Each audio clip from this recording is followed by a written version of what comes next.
Magandang gabi sa iyo, Sir PB. Ako nga po pala si Ronnie. Isa rin po ako sa masugid niyong tagapakinig. Nais ko lang din po sanang ibahagi sa inyo yung kwentong nalalaman ko tungkol sa mga naging karanasan ng lolo ko doon sa kanilang probinsya. Si Lolo Nuling po ay isang karaniwang magsasaka lang sa kanilang baryo. Payapang namumuhay kasama ang kanyang pamilya. Noong mga panahong iyon ay 2 pa lang ang kanilang anak. At yung nanay ko ay hindi pa noon na ipapanganak. Isang araw, nagulat na lamang si Lolo Nuling nang malaman niyang nawawala ang kanyang alagang kalabaw. Na nung mga panahong iyon ay lubha pa namang mahalaga sa katulad niyang isang magsasaka. Itinuturing noon na kayamanan ang mga kalabaw dahil na rin sa malaking pakinabang ng mga ito. Nakita na lang ni Lolo Nuling na wala na sa kanyang pinagtalian ang alagang kalabaw. Kaya abot-abot ang kaba niya. Para siyang pinagsakluban ng langit at lupa dahil sa nangyari. Hindi na siya nag-aksaya pa ng panahon at agad na hinanap ang kanyang alaga. Mula sa puno na kanyang pinagtalian ay may nakita naman siyang mga bakas ng paa nito. Kaya lang ng kanyang sundan iyon ay naputol at nawala na ang mga bakas. Kung kaya nang hula na lang siya kung saan maaaring dumaan yung alaga niya. Lahat ng madaanan niyang bahay ay hinihintuan niya talaga at siya ay nagtatanong. Pero walang makapagsabi sa kanila kay Lolo Nuling tungkol sa kanyang kalabaw. Pagkat wala naman daw silang nakita na may naligaw na kalabaw doon sa kanilang lugar. Dahil sa pagsisikap ni Lolo Nuling na mahanap ang kanyang kalabaw ay kung saan-saan na siya nakarating. Hindi na rin niya namalayan pa ang oras. Kahit ngayong matinding sikat ng araw at gutom ay hindi na rin niya alintana. Hanggang sa mamalaya na lang niya na ang layo na pala ng narating niya. At hindi na siya pamilyar sa lugar. At napakasukal ng puok na iyon. Nagtataasan at naglalakihan ang mga puno. Pero desidido si Lolo na mahanap yung kanyang alaga. Kung kaya, nagpatuloy pa rin siya. Hanggang sa may mamataan siyang isang bahay. Kung kaya, lumapit siya doon at nagtao po. Sa unang pagkakataon na tumawag siya, ay walang lumabas mula sa bahay. Pero nang kanya nang uulitin, ay biglang sumilip ang isang matandang lalaki sa may bintana. Kaya bumati siya at humingi ng dispensa sa kanyang panghahabala. Sinabi niya kaagad ang kanyang pakay. Mabilis na sumagot yung matandang lalaki at sinabing wala siyang napansing kalabaw. Nagpasalamat naman si Lolo Nuling at nang tatalikod na siya ay biglang nagsalitang muli yung matanda at sinabing may nalalaman siyang paraan kung paano niya matatagpuan ang hinahanap niyang alagang kalabaw. Sinabi niyang hindi niya nakita ang sinasabing kalabaw ni Lolo pero kaya niya siyang tulungang mahanap ito. Kaya biglang nabuhayan ng loob si Lolo at natuwa sa sinabi ng matanda. Pero bigla siya nag-alala pagkat wala siyang dalang anuman. Ni isang kusing ay wala siya sa kanyang bulsa. Kung kaya kagad niyang sinabi sa matanda na wala siyang maibibigay na kapalit sa gagawin nitong serbisyo sa kanya. Pagkat pobre lamang siya at wala siyang pera. Sinabi ng matanda sa kanya na makakaalis na siya. Kaya biglang nalungkot si Lolo Nuling Nang tatalikod na siya, ay muli namang nagsalita ang matanda at sinabing hindi naman daw pala ito mabiro. Hindi daw siya nagpapabayad sa kanyang gagawing pagtulong kay Lolo. Kusang loob daw niyang iniaalok iyon sa kanya pagkat nabiyayaan siya ng kakayahang mangula at nais niya iyong gamitin sa pagtulong sa kapwa. Dahil sa sinabing iyon ng matanda, ay muling nabuhay ang pag-asa ni Lolo. Pinapasok siya ng matanda sa bahay nito at pinaupo. Nang lumabas ito, ay may dala na siyang kung ano-anong mga bagay na noon lamang nakita ni Lolo Nuling sa tanang buhay niya. Niyaya siya ng matanda na uminom muna sila ng kape at kanya daw siyang ipagtitimpla. Gusto sanang tumanggi ni Lolo Nuling pagkat nais na niya talagang malaman kung saan naroon ang kanyang alagang kalabaw. Pero nahiya naman siya sa matanda at baka isipin nitong masyado naman siyang nagiging makasarili, kung kaya tumangulang siya bilang positibong tugon sa alok ng matandang lalaki. Ngumiti naman ito sa kanya. Nagpadingas ito ng apoy at maya-maya pa ay naamoy na ni Lolo Nuling yung mabangong aroma ng kape na sinasabi ng matanda. Biglang nabuhay yung interes ni Lolo na matikman yung kape ng matanda. Pagkat nagtaka siya kung anong klaseng kape iyon. Dahil noon lang siya nakaamoy ng ganong kabangong kape. At nais niyang malaman kung gaano pa iyon talaga kasarap. Makalipas pa ang ilang minuto ay nakita niyang isinasali na ng matanda yung kape sa tasang yari sa lata. Bigla siyang nakaramdam ng pananabik na matikman niyon. Iniabot ng matanda sa kanya yung tasa at inabot naman niya ito ng kanyang dalawang kamay. Lalo niyang naamoy yung mabangong aroma noon. Hinipan niya iyong sandali at buong kasabikang tinikman. Nasarapan siya sa lasa nito. Kung kaya, hinigop niya iyon ng hinigop at talagang hindi tinigilan. Nangiti naman sa kanya yung matanda. Humingi siya ng pasensya dito at sinabing noon lang kasi siya nakatikim ng ganong kasarap na kape. Nang mauubos na niya iyon, ay bigla niyang naramdamang bumigat ang kanyang ulo. Maya-maya pa ay nahihilo na siya hanggang sa tuluyan na siyang nawala ng malay. Nang muli siyang magkamalay ay natagpuan na lamang niya ang kanyang sarili na nakahiga. At nang igala niya ang kanyang paningin ay nakita niya ang maraming bungo ng iba't ibang hayop. Ngunit nagulat siya nang makakita ng bungo ng isang tao na naroon din at kasama ng mga ito. Marami ring nakasabit ng mga pinatuyong halaman at kung ano-ano pa. Napakarami ring bote na may samot-saring mga nakalagay. At nang gagalaw na sana siya, ay napansin niyang nakatali pala ang kanyang mga kamay at paa sa papag. Biglang kinabahan si Lolo Nuling. Maya-maya ay bigla nang dumating yung matanda. Lumapit ito sa kanya at nahintakutan talaga siya pagkat nag-iba na ang anyo nito. Doon na naging malinaw ang lahat kay Lolo Nuling na aswang pala ang matandang pinagkatiwalaan niya. Humingisi pa ito nang humarap sa kanya. Mabilis naman niyang itinikom ang kanyang bibig. Nang makita niyang matutuluan na siya ng makapal na laway nito. Nang makita ng matanda ang kanyang ginawa, ay bigla itong umalakak ng napakalakas.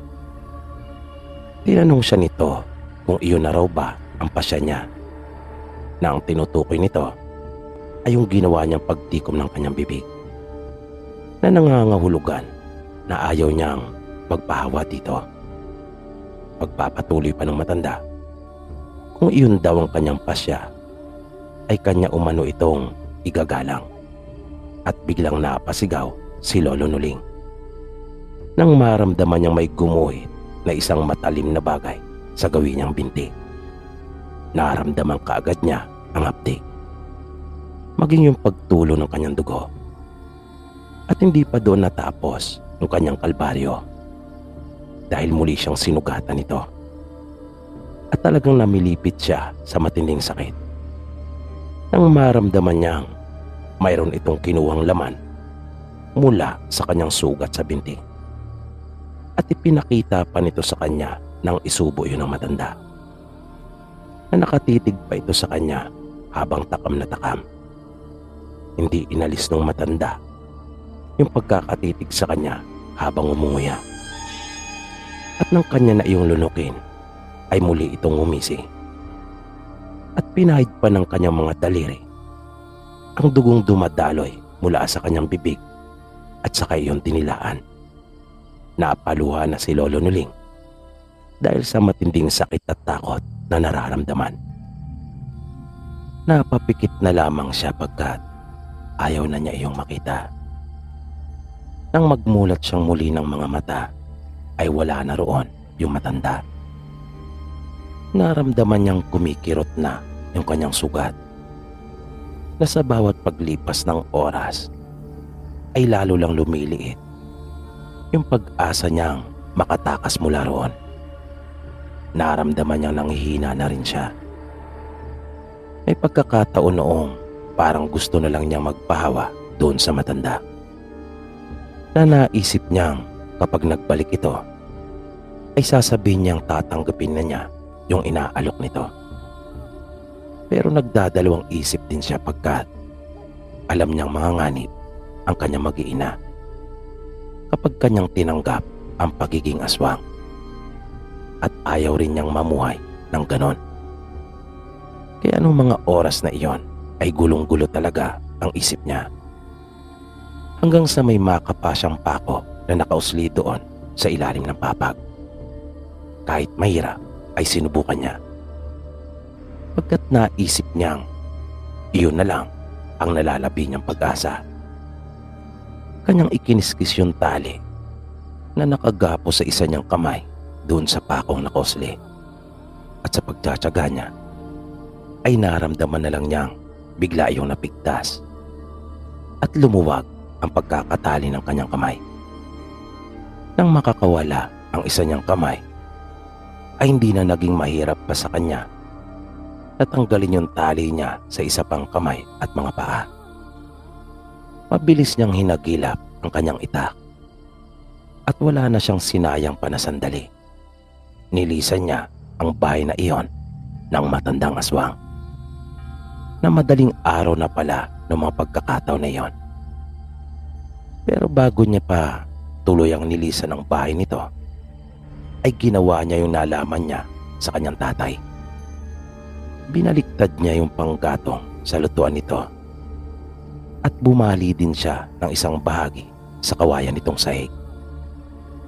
Naisip niyang gawin iyon upang kung sakali mang naisin ng matandang lalaki na sundan at hanapin siya, ay hindi na nito magagawa pa, pagkat mamamatay na ito sa bahay niya sa oras na ito ay pumasok doon na nasaan yung aswang.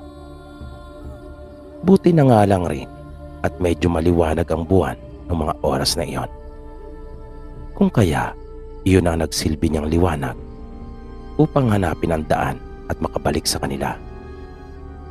Sinadya niya kasing hindi gamitin yung pang-ilaw ng matanda na nasa bahay nito, pagkat ayaw niyang makatawag ng pansin.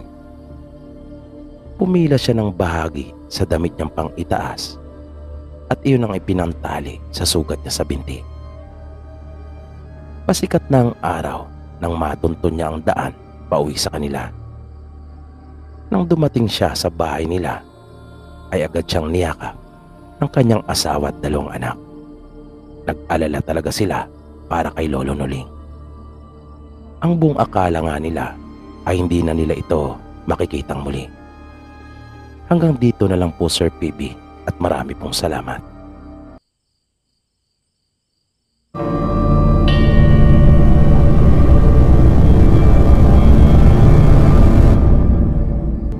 Magandang gabi po sa iyo, Sir PB. Kamusta po kayo? Ako nga po pala si Dranrep. Isa rin sa masugid niyong tagapakinig. Ang ibabahagi ko pong kwento sa inyo ay karanasan po ng nanay ko. Nagandahan po kasi ako sa kanyang kwento, kung kaya naman naisipan kong ibahagi rin sa inyo.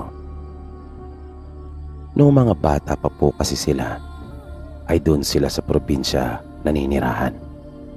Kwento ng nanay ko, madalas sila noong makarinig ng huni ng mga aswang.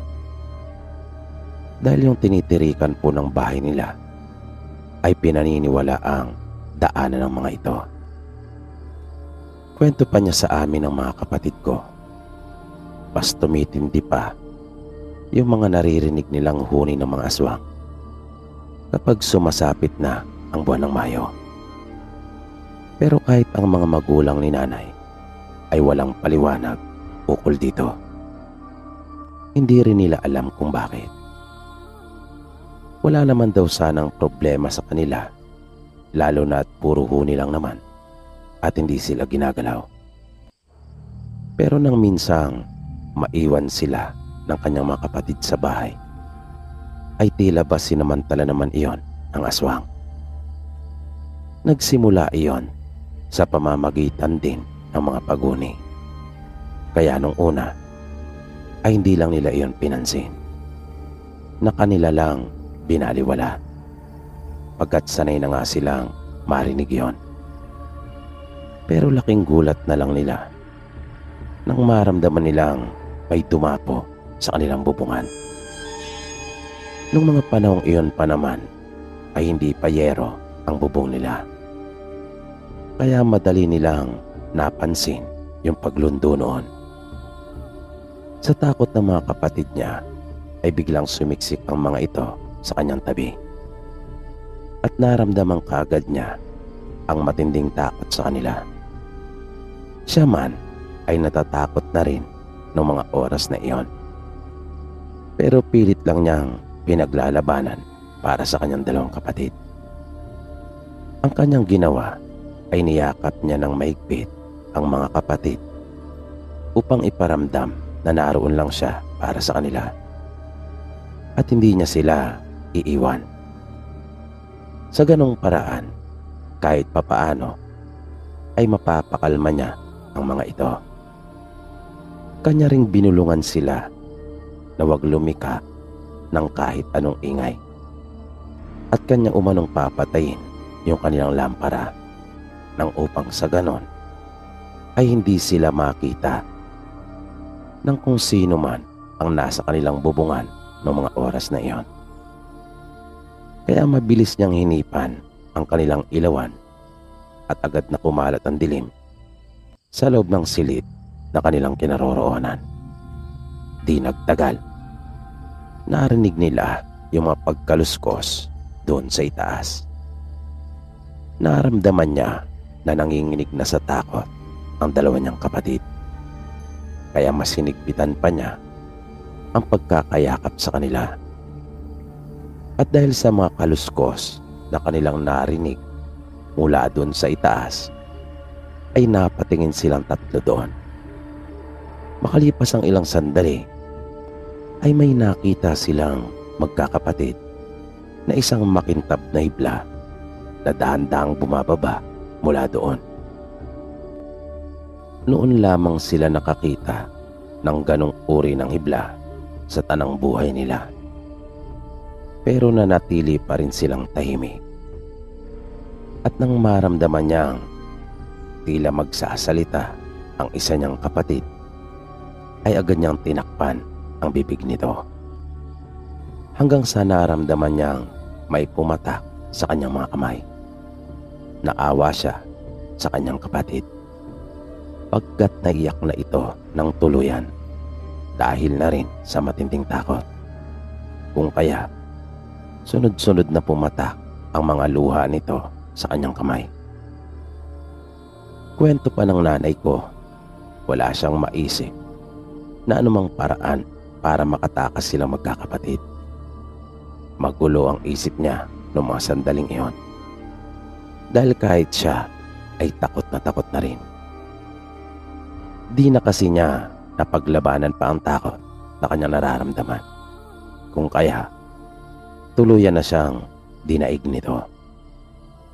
Ang ginawa na lang niya ay ipinikit niyang kanyang mga mata at umusal ng maikling panalangin.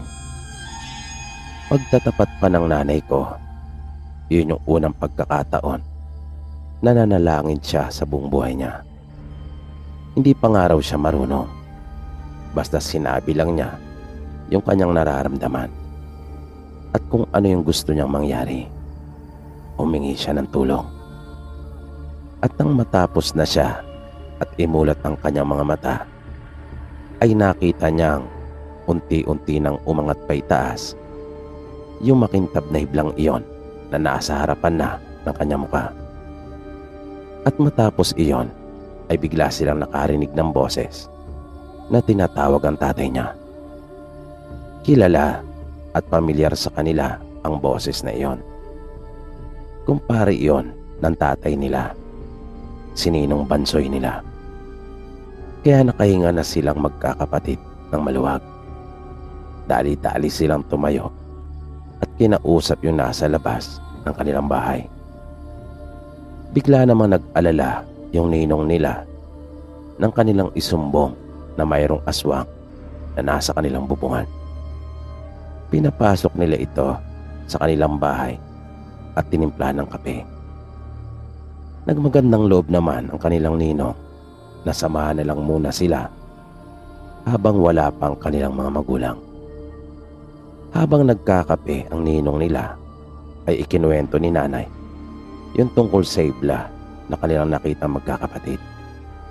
Bigla namang napabulalas yung ninong nila at sinabing walang dudang aswang ang bumisita sa kanilang bubungan. Kwento pa nito, maaaring alam nung aswang na wala ang kanilang mga magulang, kung kaya sinamantala nito yung pagkakataon. Umaga na nang dumating ang mga magulang nila. Laking pasalamat nila sa Ninong Bansoy ng kanilang mga anak. Kaya mula noon ay sinisikap nilang wag na silang iwan pa sa bahay. At kapag gagabihin sila o di kaya ay hindi makakauwi, ay isinasama na lang nila ang kanilang mga anak. Pero hindi doon nagtapos ang karanasan ng nanay ko pagdating sa mga aswang. Noong mga panahong may kakayahan na kasi siyang magtrabaho, ay inirekomenda siya ng kanyang tiyahin sa isang malaking tindahan sa bayan para maging isa sa mga tindera nila. Stay in sila sa isang bahay na inilaan ng may-ari. Bali 5 silang magkakasamang nanunuluyan doon.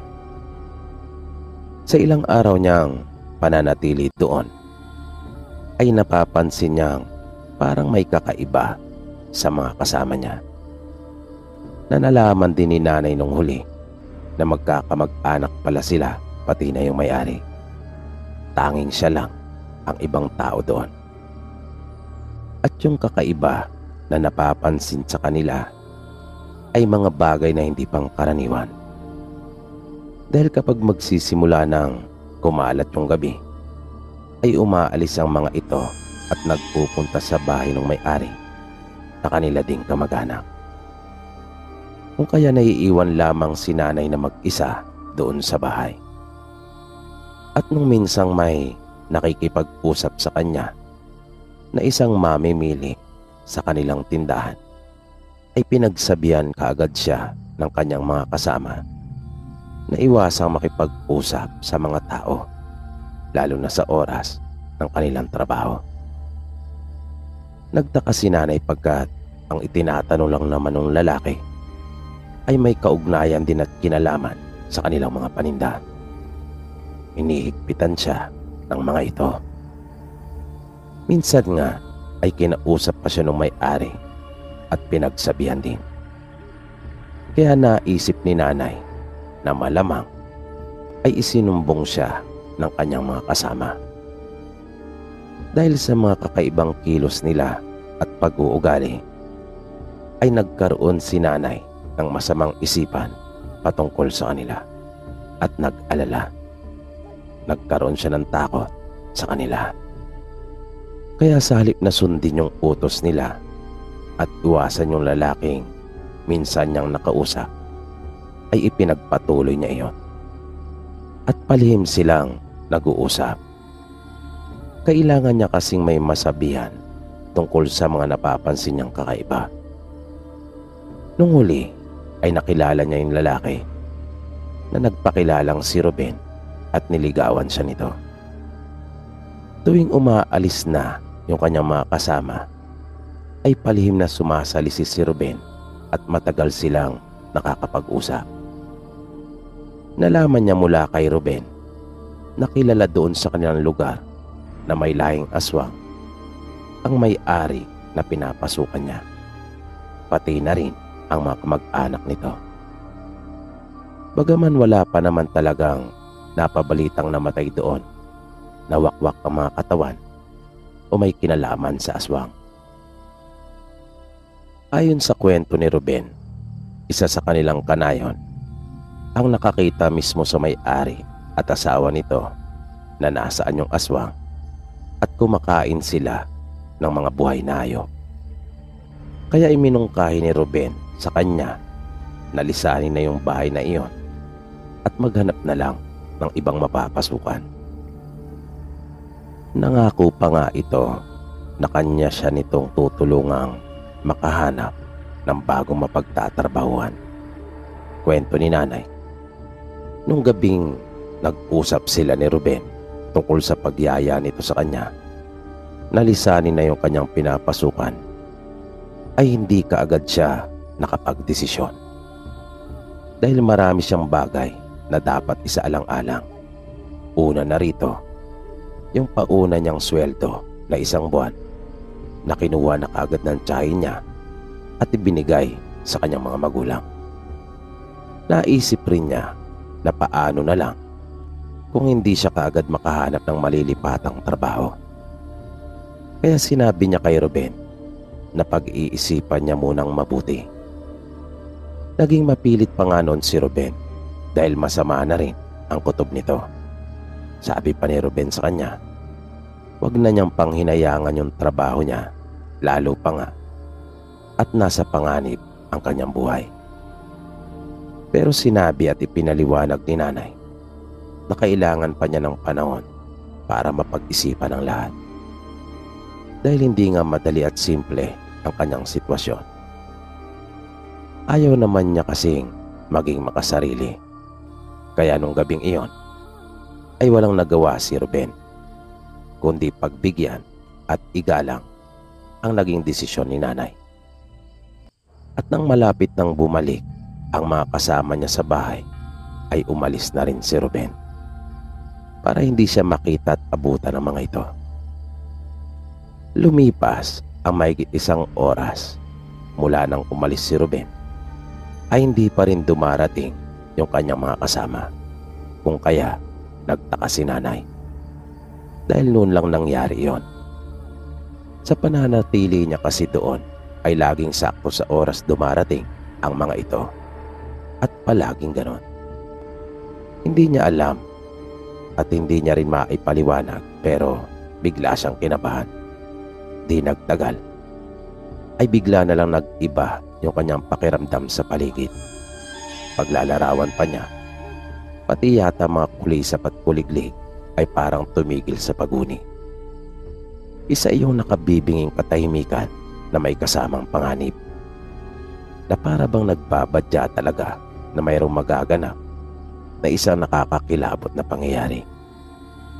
At sa buong buhay niya ay doon pa lamang siya nakarinig ng isang nakakakilabot na tunog, na animoy may umatungal na isang mabangis na hayop.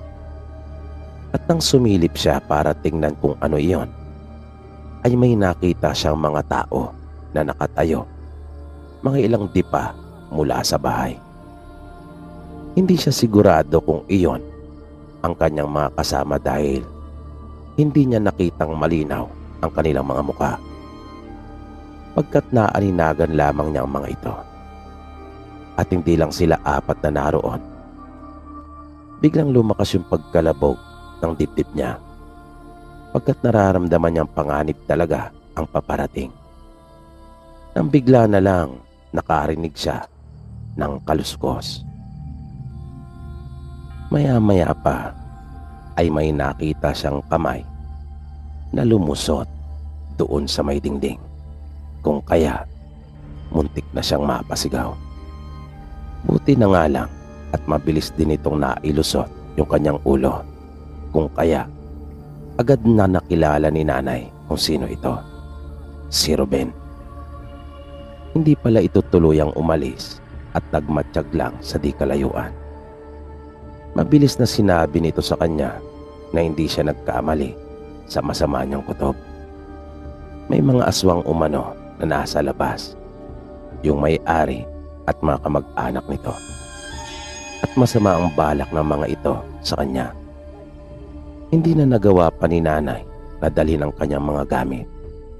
Agad silang tumakas dun sa butas na ginawa ni Ruben at dumaan sila sa likuran ng bahay. Magkasama silang nagmamadaling umalis. Tumakas na sila habang may nalalabi pang panahon. Matagumpay naman silang nakaalis dun sa lugar. Pinapuntahan na lang ni nanay sa kanyang tiyahin yung kanyang mga damit na naiwan doon sa pinapasukan niyang tindahan sa bayan. Laking pasalamat ni nanay kay Ruben. Utang niya dito ang kanyang buhay. Yun nga lang, hindi rin sila pinalad na magkatuluyan. At yung tatay ko nga ang siyang napangasawa ni nanay. Hanggang dito na lang po, Sir Pipi, at marami pong salamat sa inyo.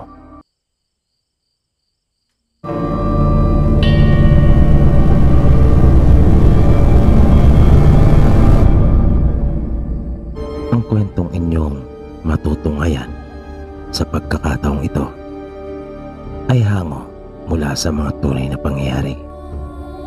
Ito ay pinadala ng isa nating tagapakinig na nagpakilalang si Raymond. Ayon sa kanya, ito ay naganap mahabang panahon na rin ang nakalipas. Naengganyo siyang sumulat at ibahagi ang kwentong ito dahil sa may kaugnayan ito mismo sa kanyang lolo Tolyo. Sa kanilang lugar sa probinsya ay kilalang manugkatay ng hayop ang nooy binata pang si Tulyo. Kaya ang bansag sa kanya ng mga taong nakakakilala ay Tolyong Matadero.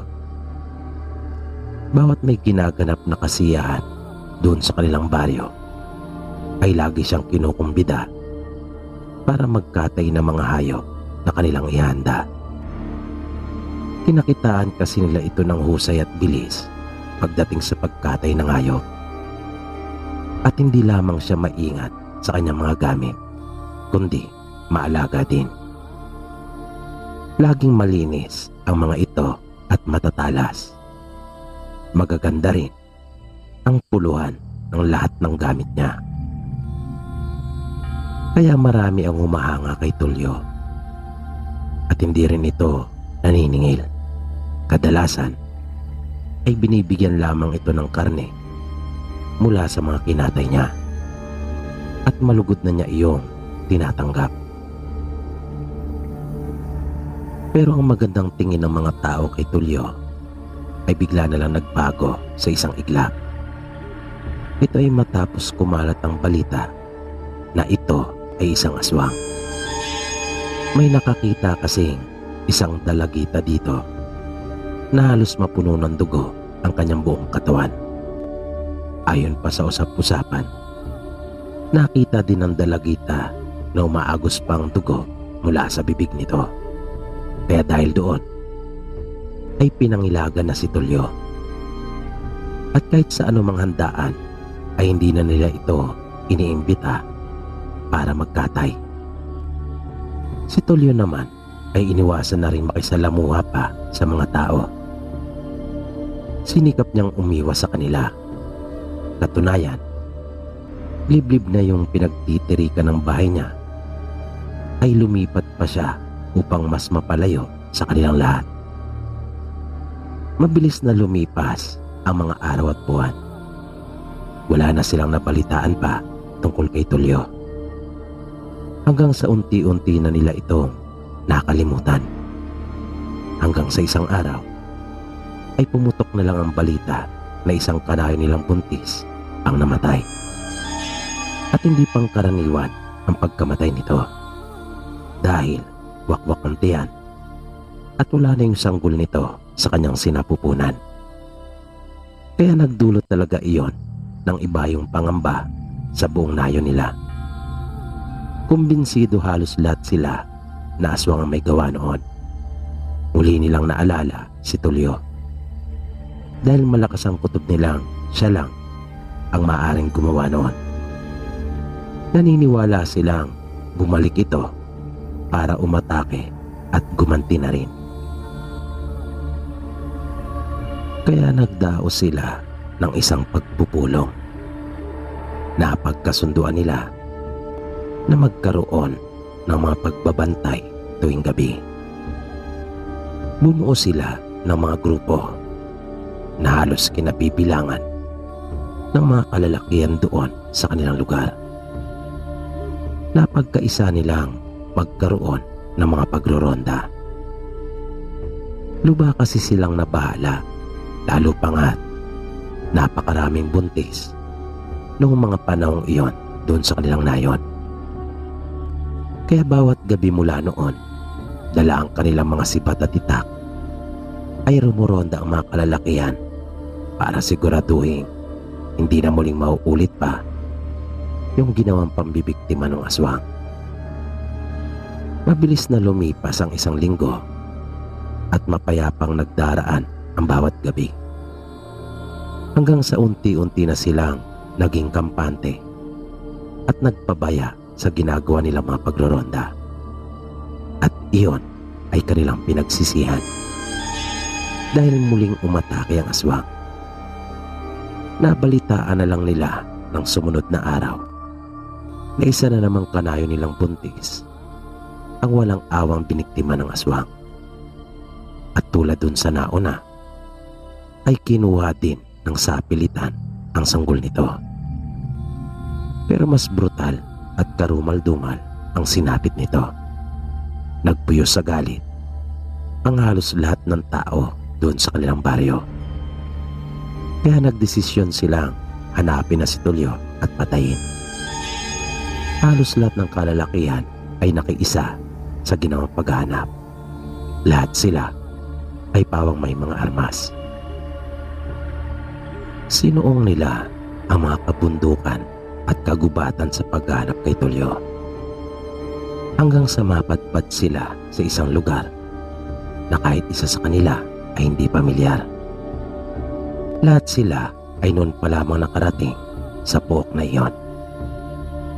Hanggang sa may namataan silang ilang kabayan mula sa itaas. Bigla silang nabuhayan pagkat naisip nilang marahil ay doon naninirahan si Tulyo. Nagdudumali silang lahat na makababa mula sa kanilang kinaroroonan. Hanggang sa bigla na lang silang nakarinig ng isang nakakilabot na huni. Nagkatinginan silang lahat pagkat parang alam na nila kung anong huni yung kanilang narinig. At kasunod noon ay nakarinig na rin sila ng mga pagkaluskos sa kanilang mga paligid. Maya-maya pa ay may nakita silang parang may tumalon mula sa isang puno papunta sa isa pa. Kaya halos lahat sila ay napatingala na nang ibalik nila ang kanilang paningin sa kanilang harapan ay nakita naman nila ang isang babae na nagtatayuan ng mga buhok at animoy nagbabagang kanyang mga mata dahil sa pagkapula.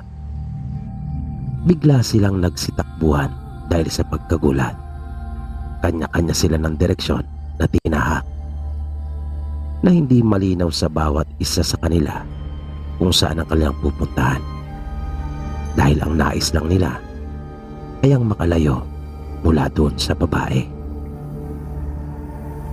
Ang iba pa nga sa kanila ay binitawan ng hawak na kawayan pagkat naging sagabal ito sa kanilang ginagawang pagtakbo. Nawala na sila ng lakas ng loob upang lumaban, hanggang sa makarinig sila ng isang malakas na sigaw mula sa isa nilang kasama. Gustuin man nila itong tulungan, ay mas pinagbuti na lamang nila yung pagtakbo palayo. Maya-maya pa ay hindi na nila narinig pa ang tinig nito. Nasabi nila na marahil ay napatay na yung kanayo nila ng kasama ni Tulyo. Samantala, sa pinanggalingan ng tunog ay napapikit na lamang yung kanilang kanayon. Nangiamba na nung babaeng aswang yung mga kamay nitong nagtataglay ng mahabang mga kuko. Pero nagulat ito pagkat hindi naman tumapo sa kanyang katawan yung pag-ataking iyon ng aswang. Sa halip ay narinig niya itong impit na nasaktan. Nang magmulat siya ng kanyang mga mata, ay nakita niyang nakaliyad yung babaeng aswang at tumaagos yung dugo nito mula sa bibig at dibdib. Sa likod ng aswang ay nakita niya si Tulyo na hawak-hawak pa rin niya yung isa sa paboritong kutsilyo na ginagamit sa pagkatay. Hindi makapaniwala yung kababaryo niya sa kanyang ginawa, dahil ang buong akala talaga nila ay aswang si Tulyo. Nang hugutin ni Tulyo ang kanyang kutsilyo, ay walang buhay na bumagsak yung aswang sa lupa.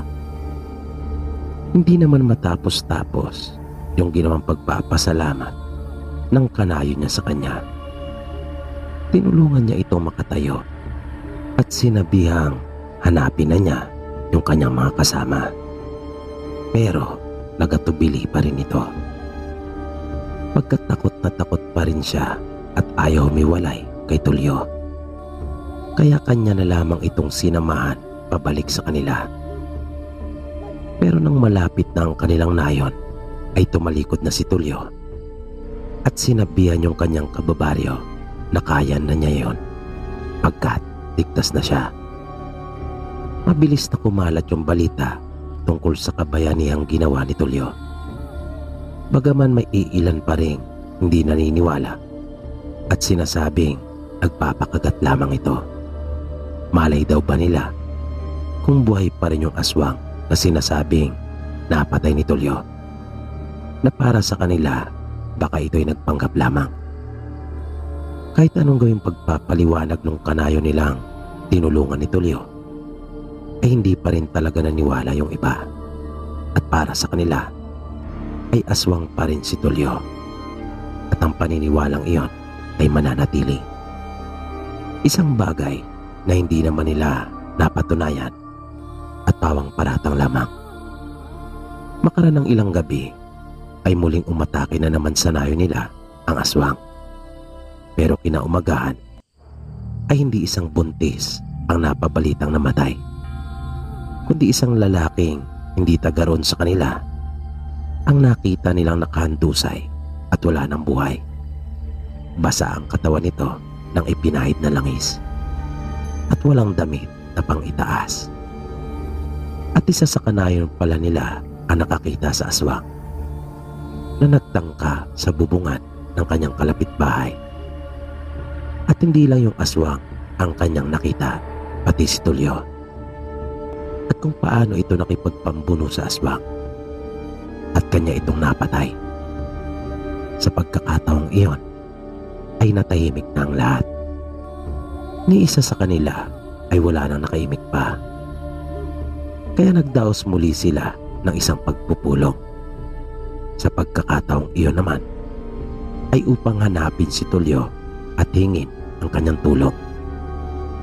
Nais din nilang humingi ng tawad dito at pabalikin na sa kanilang nayon wala silang kamalay-malay na si Tulyo pala ay nagmula sa angkan ng mga matadero na ang totoong kinakatay ay hindi lamang mga hayop, kundi mga aswang.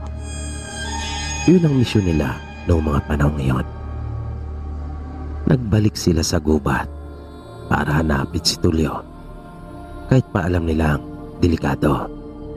Basta ang mahalaga sa kanila ay mahanap lang nila ito. Sa kabutihang palad naman ay hindi sila nabigo.